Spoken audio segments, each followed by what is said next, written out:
Buenas tardes.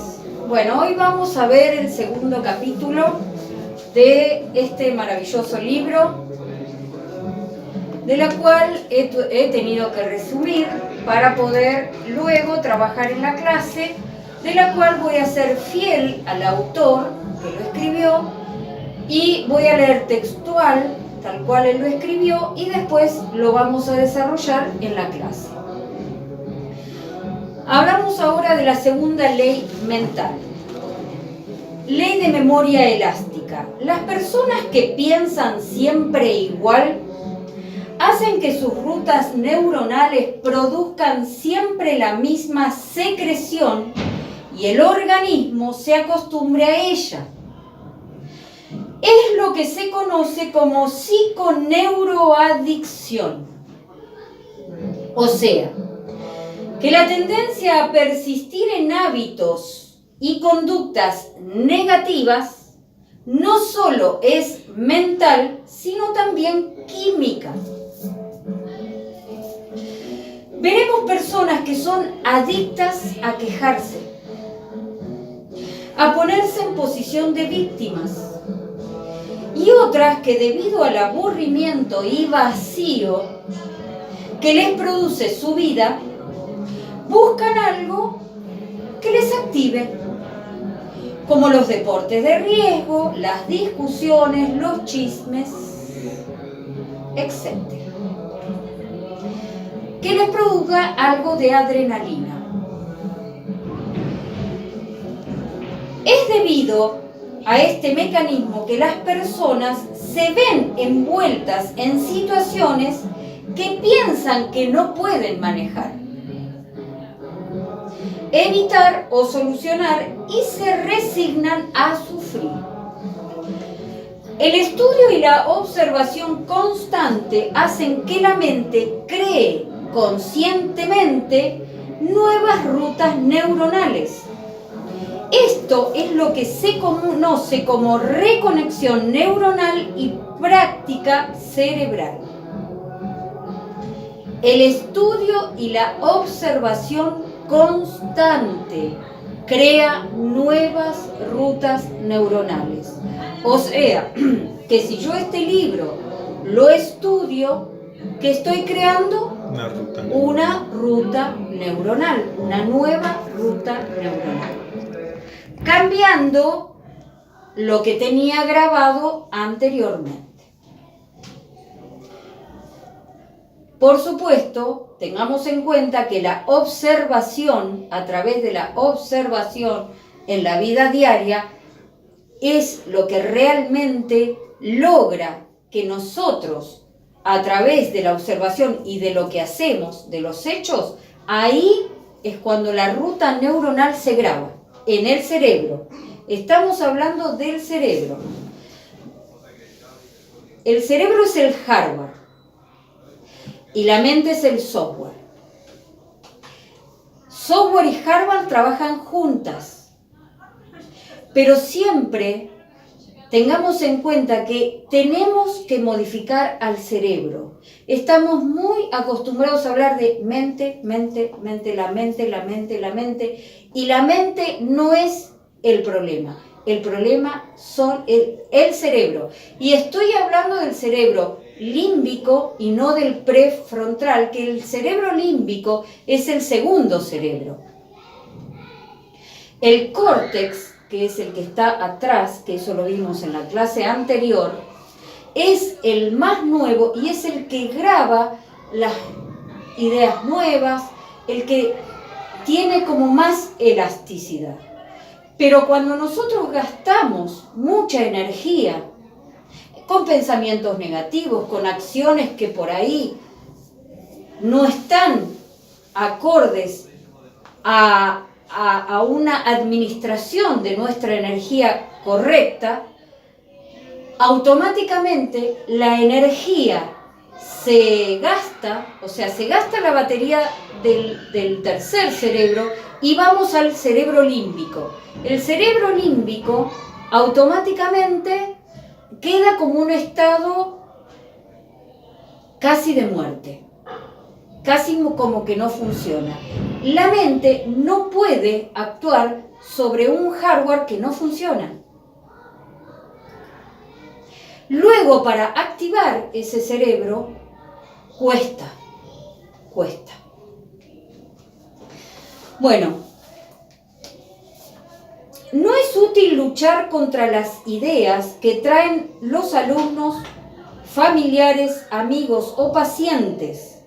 Hay que mostrarles otro camino, o sea, no luchemos con familiares, tratando de cambiarlos, de cambiarle las ideas. No, mirá, tenés que hacer tal cosa, tenés que hacer tal otra, aunque creamos que es para mejorar. Pero no luchemos contra esa gente. Hay que mostrarles otros caminos repetidamente, para que su mente los acepte, sin luchar. Cambiar arquetipos arraigados es un trabajo que se requiere un método preciso y sostenido con constancia. Entonces, esto es una ardua tarea. Tercera ley mental, ley de sustitución.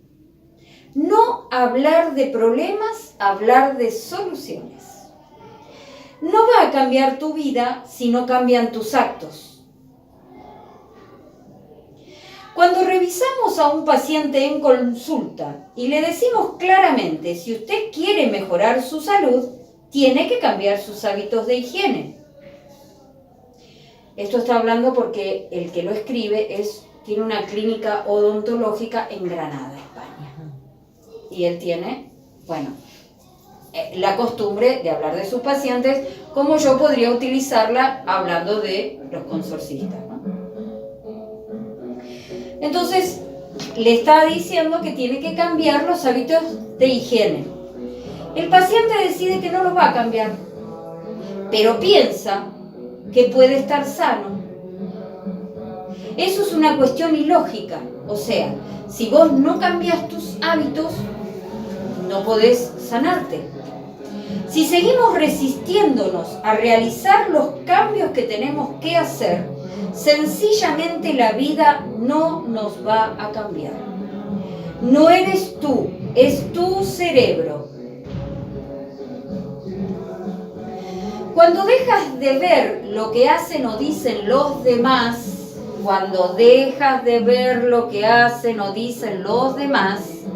tienes mucho más tiempo libre para ver los arquetipos que estás construyendo o sosteniendo. Eso es, mirémonos, como nos enseña la metafísica. Y tienes una oportunidad de hacerlo mejor. O sea que si nosotros dejamos de ver la conducta de los demás y nos estamos observando no solo un rato, en todo lo que hacemos y todo el día, conscientemente, no solo que vamos a ser más eficientes en lo que hacemos, sino que vamos a tener más tiempo para ver en qué debemos corregirnos. Y además, esto lo puedo sumar a que podemos administrar mejor nuestra energía en el cerebro. Entonces, no juzgamos las cosas porque sean ciertas o falsas, sino porque estén o no de acuerdo con lo que nosotros pensamos.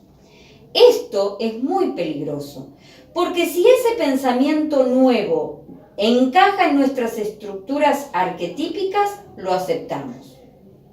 Si no está de acuerdo, lo rechazamos, sin importar si es útil o verdadero o si es el camino al éxito. Nosotros ya tenemos preconceptos grabados. Esto es bueno, esto es malo. Lo grabamos. En el suceso de los cambios que existen durante años, las cosas van cambiando. Entonces nos traen una idea nueva. Si nosotros estamos de acuerdo, ¿qué es estar de acuerdo? Es en nuestros conceptos pregrabados anteriormente, tiene que haber una similitud. Pero si nosotros no reactualizamos nuestro cerebro, podemos no estar de acuerdo en algo que es evolutivo. Por ejemplo, los cambios que hay en diferentes tipos de trabajo. Ah, no, pero yo no voy a cambiar, yo voy a hacer esto y de esta manera yo lo aprendí y a mí no me van a cambiar, como si eso fuera algo bueno. Y en realidad lo que uno debe hacer es actualizarse e ir cambiando acorde al tiempo de hoy, a la tecnología, a los nuevos trabajos y a las nuevas oportunidades que lamentablemente muchos pierden por no querer cambiar y creer que esa ruta neuronal y estructura mental está bien. El ser humano ha evolucionado porque se ha mezclado y ha incorporado cualidades de todas las razas y de todas las culturas, igualmente las especies. Con el pensamiento ocurre lo mismo. Si no se es flexible y se cambia, no hay evolución posible. Lo que se queda quieto, primero se endurece y luego muere. Entonces, el pensamiento endogámico, que es lo que estamos endogámico, perdón. Entonces, el pensamiento endogámico es como la mente Tetris o mente Candy Crush. Si se tiene la mente estructurada con preconceptos sobre lo que está bien o está mal, lo que es bello o feo, moral e inmoral, y no se está consciente de esta situación, puede llegar la solución que se necesita, pero el cerebro la descarta y la rechaza. Quien descarta y rechaza esa nueva situación es el cerebro. Entonces, ese pensamiento endogámico a nivel mental hace que esas redes neuronales que están en la parte física, en el cerebro, engrosen sus conexiones y se van construyendo arquetipos para todas las cosas. O sea, para cada una de las cosas que vamos haciendo, que las hacemos ya por costumbre, esos preconceptos y esas grabaciones, de las cuales cada vez se van engrosando más y cada vez van costando más cambiarlas. Estos arquetipos van formando una programación que es la que va tomando decisiones, no la persona. Entonces, tengamos en cuenta que muchas de las decisiones que se toman es por preconceptos errados, pueden ser, de antes, o por decisiones de otros. Ah, mira, yo me compré este auto, a mí me gustó este auto, es buenísimo. Y bueno, yo también me lo compro, por decir. Sin tener un estudio real de lo que realmente me gusta o necesito. La única autoridad positiva es la que se crea por la lógica, el sentido común y la experiencia propia, y no por la obediencia ciega. Muchas veces se hacen cosas porque ay, lo vi en la tele, lo hice porque me pareció. Eso es una obediencia ciega. Actuar en masa, repetir lo que hace el otro porque el otro fue exitoso con eso y ese supuestamente fue feliz con eso. ¿Por qué yo tengo que imitar al otro? ¿Por qué yo no puedo tener mi propia decisión de lo que yo realmente necesito? Y ahí está que somos nuestra única autoridad, que creamos mediante la lógica, el sentido común y nuestra experiencia propia. Y ahora vamos a la zona de confort. Se conoce como zona de confort al conjunto de límites que, Inconsciente y sutilmente, la persona acaba por poner al ámbito de su existencia. Es el acomodo de aquellas personas que han renunciado a tomar iniciativas que le permiten gobernar sus vidas. Ese aparente estado de comodidad te lleva a la muerte en vida. Justificación perfecta para no hacer, no crecer, no arriesgarse y no vivir. Vivir es atravesar un proceso evolutivo a través de la conciencia. Lo que hace la mayor parte de la humanidad, como dice Mario Aguilera. Es durar siempre en su zona de confort, porque nadie los ha pinchado para que salgan. Hay un refrán que dice que alumno cómodo no aprende. Los desafíos y los nuevos retos incomodan al cerebro, pero refrescan la mente. Acérquense al borde, les dijo. No podemos. Tenemos miedo, contestaron. Acérquense al borde, repitió. Y se acercaron.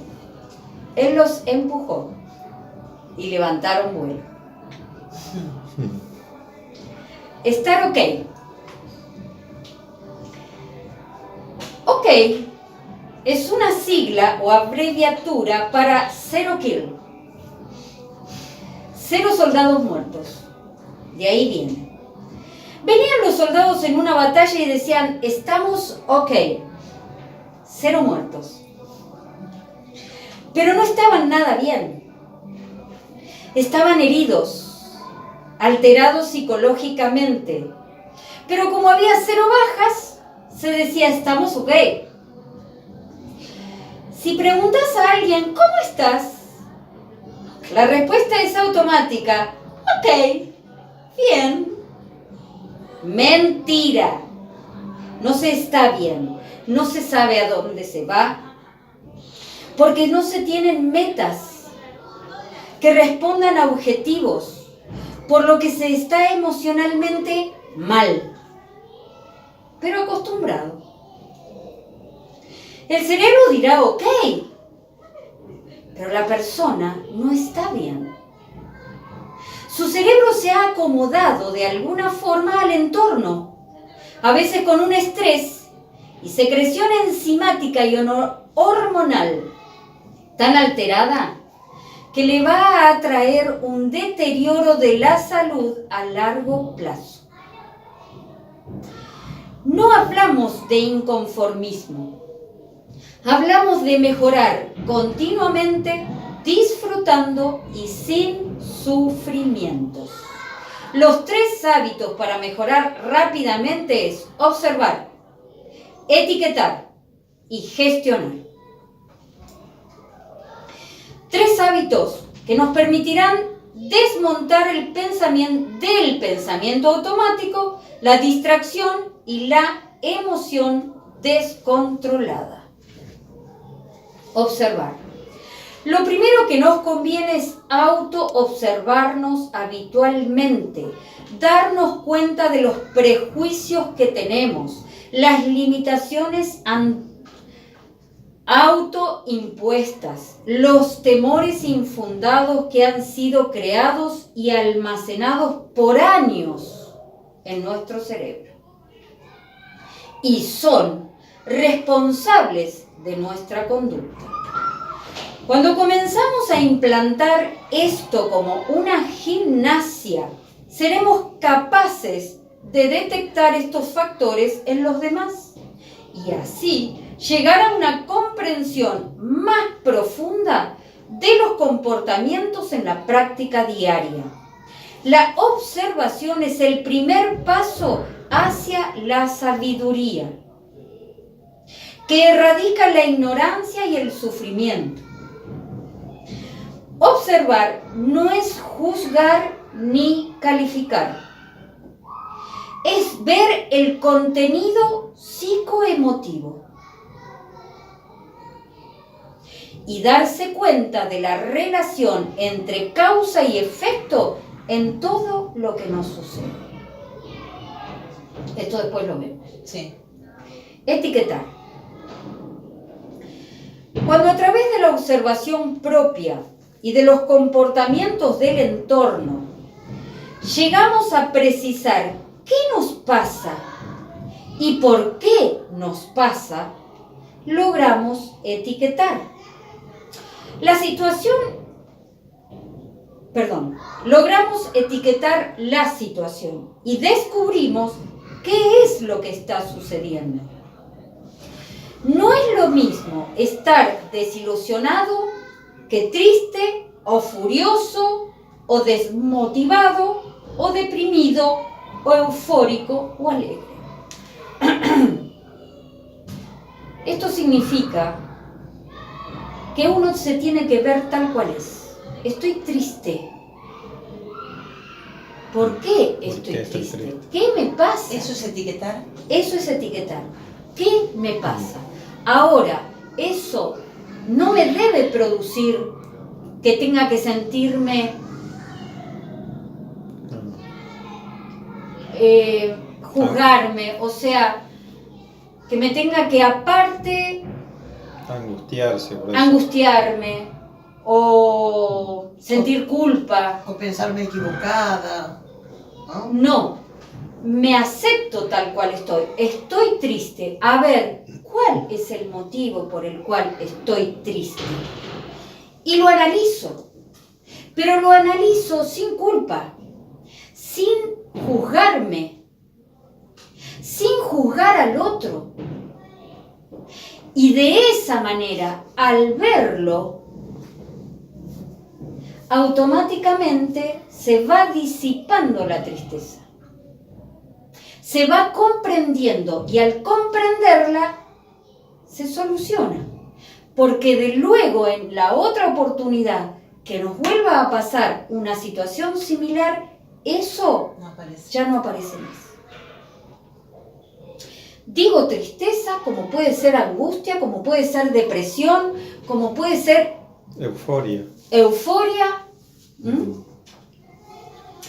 Si pudiéramos ver una resonancia nuclear magnética en el medio de una crisis emotiva, veríamos cómo todas las estructuras del sistema límbico, principalmente la amígdala, se iluminan notablemente. Cuando somos capaces de observar esas emociones y determinar qué es lo que nos sucede, quitamos el foco de la atención en la emoción, llevándolo a la razón del cerebro prefrontal, que dijimos que estaba acá atrás. Se ilumina y la amígdala cesa en su actividad. Esto está visto en el aparato que le ponen a la persona en esa situación y ven cómo se van alumbrando. De esa manera descubren que cuando uno es capaz de observar esa emoción, observarla, automáticamente se le quita el foco de esa tensión, de la angustia, de la tristeza, y al analizarla pasa al tercer cerebro. Y esa angustia se disipa, o sea, en la máquina desaparece. Una vez que va y se analiza, automáticamente forma el aprendizaje, forma la nueva ruta. Esta es una técnica conocida como labeling, etiquetar, y consiste en que se le entrega al sujeto o grupo de estudio una planilla con diferentes tipos de emociones y cada uno debe precisar cuál de ellos está sintiendo. Esto se hace con un casco de resonancia nuclear magnética y se puede observar cómo a medida que se etiquetan emociones, estas comienzan a disminuir su intensidad. Es increíble. Cuando me doy cuenta de lo que me pasa, eso que me pasa comienza a pasarme menos. Se desarma la estructura que se armó solo uno y que no hacía falta, aunque se puede disolver. Importantísimo. Importantísimo, ¿eh? Cuando se observa todo esto y luego se etiqueta, todo lo que estaba inconsciente, tapado, se hace primero consciente, sale a la superficie y luego supraconsciente. El supraconsciente, recordamos que es el tercer cerebro, la tercer mente, que están actuando córtex en conjunto. Es entonces cuando podemos gestionarlo. Gestionar no es solucionar, gestionar es hacer. Así llegamos a la parte en que tenemos que dar soluciones a todas nuestras situaciones. ¿Por qué digo situaciones y no problemas? Porque tenemos que aprender a cambiar el chip y darnos cuenta que todo lo que nos sucede es simplemente una solución a resolver. Y depende de nosotros convertirla o no en un problema. Según sea la actitud, habrá personas con muchas situaciones a resolver y ningún problema. O sea, la que hay. Y otras que no tengan mucho para gestionar, pero que todo lo convierten en un problema. Gestionar no es sinónimo de solucionar. Si un estudiante no tiene tiempo o interés en aprender, no es nuestra tarea el solucionar eso. Y lo que hay que gestionar son nuestras expectativas al respecto. Y recordar que cada cual tiene su libre albedrío. Uno enseña. No es mi responsabilidad Que aprenda. si el otro aprende. Y esto está muy bueno. Observa tus hormigas. Daniel Amen, psiquiatra americano, ideó una técnica para reconocer y etiquetar nuestros comportamientos. Lo llamó ANT, Automatic Negative Thoughts. Pensamientos automáticos negativos. Y como sus siglas ANTS significa hormigas, en inglés propuso: observa tus hormigas. Si quieres tener tu picnic en paz. Él diseñó una clasificación de 10 pensamientos o actitudes en el que gran parte de la humanidad cae frecuentemente. Y de esta forma, como un ejercicio práctico, nos ayuda a salir de ese ciclo mental, físico, químico, reseteando nuestro cerebro de forma ágil y sencilla. Cuando observes esta actitud en ti, puedes decirle: no lo acepto.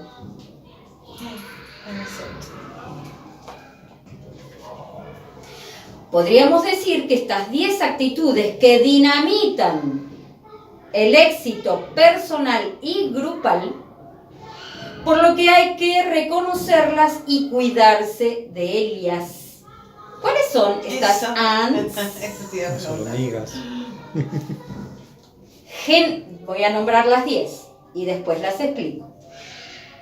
Generalizadora, copa medio vacía, vidente, no realista, mentalista, emotiva, autoculpable, calificadora, ombligo del mundo y yo no fui.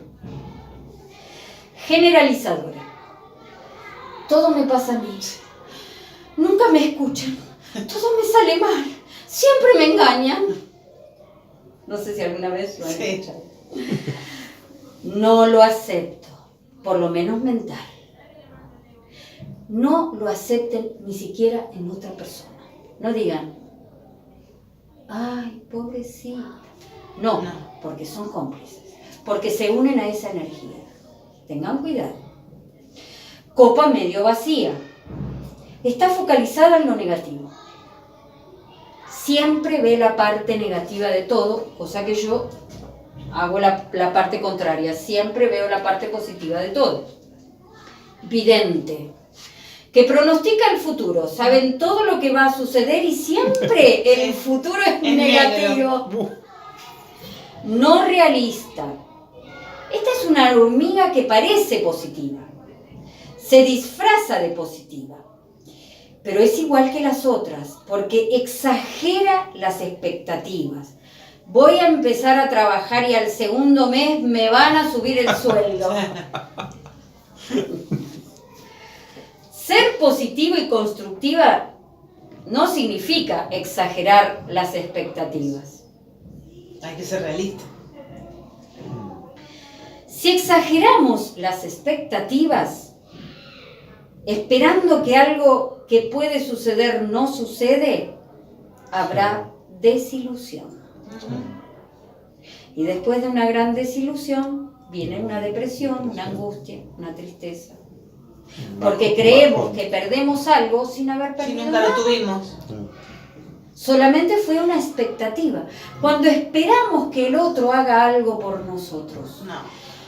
me va a traer, y no lo hizo, ¿cómo nos sentimos? Mal. Porque esperas algo que no lo tenías que esperar. Exacto. Mentalista. Es la que lee los pensamientos. No lo voy a llamar porque debe estar muy liado. Liado es una palabra española, bueno, ocupado. Ocupado. No le voy a decir tal cosa porque seguramente él está pensando tal otra. No voy a presentarle el currículum porque seguro que esa consulta hay un montón de gente y no la van a aceptar. No demos nada por supuesto. Preguntemos, investiguemos e indaguemos. No supongamos. Emotiva. Piensa con los sentimientos. En realidad los sentimientos no están ni acá ni acá, están todos en el cerebro. Esto lo aprendí ahora también. No afronta una situación con su mente racional, sino que afronta una situación nueva, pero basada en sentimientos del pasado. Eso es muy complicado, porque como está anclado en el pasado, no ve la realidad. ¿Cómo se radica este pensamiento? Centrándose en la situación actual. O sea, ¿qué dice la metafísica? Vivimos en el presente. Pensemos en el presente. Hoy. Siempre es el aquí y el ahora. Autoculpar. Esto es muy importante. Debo o tengo que ir a trabajar. Tengo que ir a este sitio, a este cumpleaños, a este lugar. Entonces vivimos en una autoculpabilidad permanente, atados a cosas que pensamos que debemos hacer.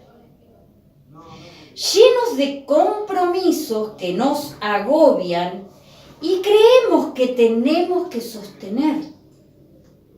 Esto lo digo por algunas familias que... Ay, no, tengo que ir al cumpleaños de tal y no quiero. No quiero. No vayas. No vayas. Esto se soluciona reemplazándola por quiero ir. Elijo hacer tal cosa porque me conviene o me gusta o me agrada. Deseo hacer mi trabajo feliz. El tengo y debo a nivel del cerebro, sobre todo del cerebro límbico, que es el segundo, genera una secreción enzimática que no nos conviene para la salud. Fíjense lo importante que es el crearnos obligaciones sin quererlas hacer. Eso es para tenerlo muy a nuestro análisis. ¿Qué quiero hacer? Darme cuenta. ¿Qué es lo que realmente me hace feliz?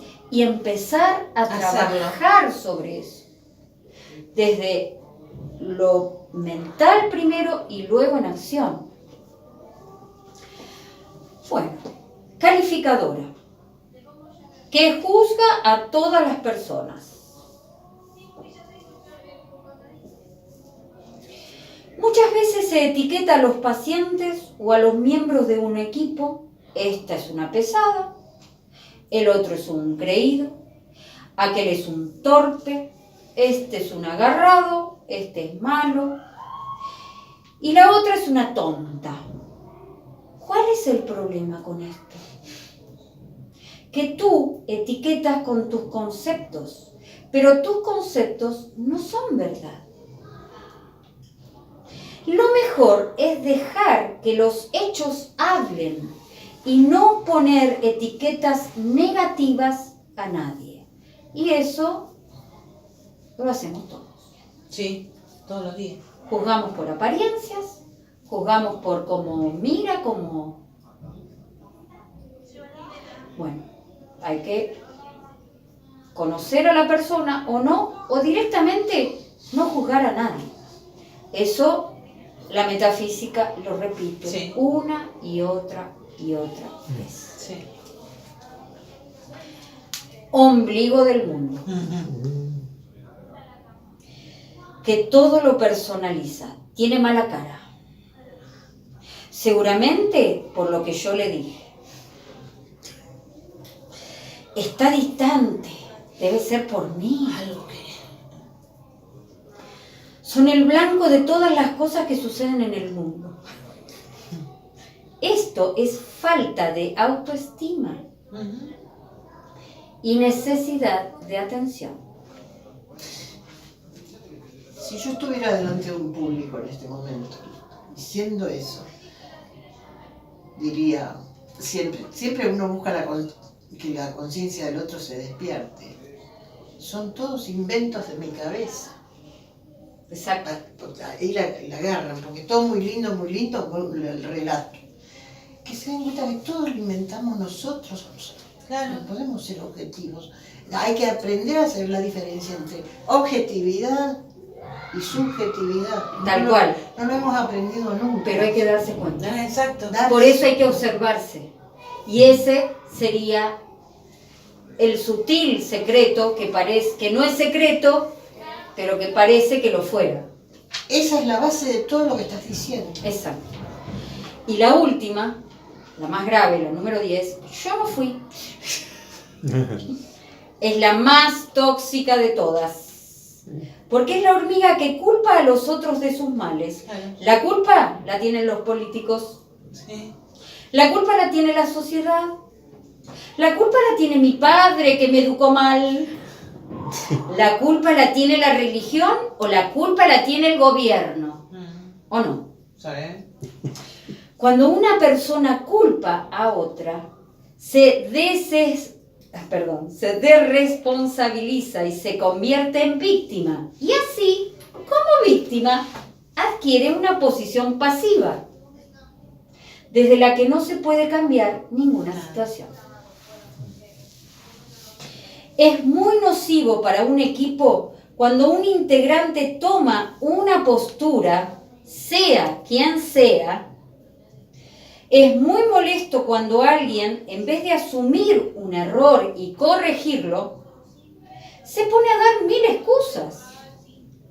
Para un jefe de equipo es muy molesto y primero dejará de corregir y luego prescindirá de ese miembro. Aprendamos a equivocarnos inteligentemente y creceremos. Reconocer el error. No nos pongamos en papel de víctima, porque eso es adquirir una actitud pasiva. Entonces el cerebro se queda tranquilo y dice, salí del paso, soy muy inteligente. Pero la mente está diciendo, tengo que cambiar, tengo que mejorar. Entonces hay una crisis entre cerebro y mente. Una lucha. Y ahí empieza la culpa. Y ahí empiezan las angustias. Y ahí empiezan los problemas. Entre nosotros mismos. El peor hábito es la excusa, porque te mantiene en tu zona de confort y evita que mejores. Sí. Las excusas son para los mediocres. Cuando te acostumbres a ver esto, ya no matarás las hormigas, sino que las seguirás hasta el hormiguero y verás cómo, solamente viendo su causa, estas empiezan a desaparecer. Claro. ¿Quién se come las hormigas? Tu estado de alerta, observación y acción. Yes. ¿Qué es el oso hormiguero que de manera dulce y pausada terminará con estas molestas amiguitas y te devolverá al estado de plenitud que anhelas? Tips, y acá terminamos, para mejorar el desempeño individual. Todo es relativo y cambiante. No vayamos a los extremos. No hay cosas difíciles. Sé constructivo. No te anticipes. El único momento es ahora. No exagerar expectativas. No supongas nada. No decir nada que no se pueda cumplir. Resaltar solo lo previsible. La gente exitosa no supone, se asegura. Vigila la emoción. Busca el sentimiento adecuado. Si no puedes manejarlo, pide ayuda. No es obligación. Elige siempre lo que inteligente y convenientemente. Elige siempre lo más inteligente y conveniente. Nadie debe pertenecer a un grupo o equipo si no lo desea. El juez en el juzgado. No importa la personalidad de la gente. No quieras cambiar a nadie. Nada hagas personal. No lo hagas personal. No te excuses culpando a otros. Asume el error y te hará crecer. Muchas gracias. Muy bueno.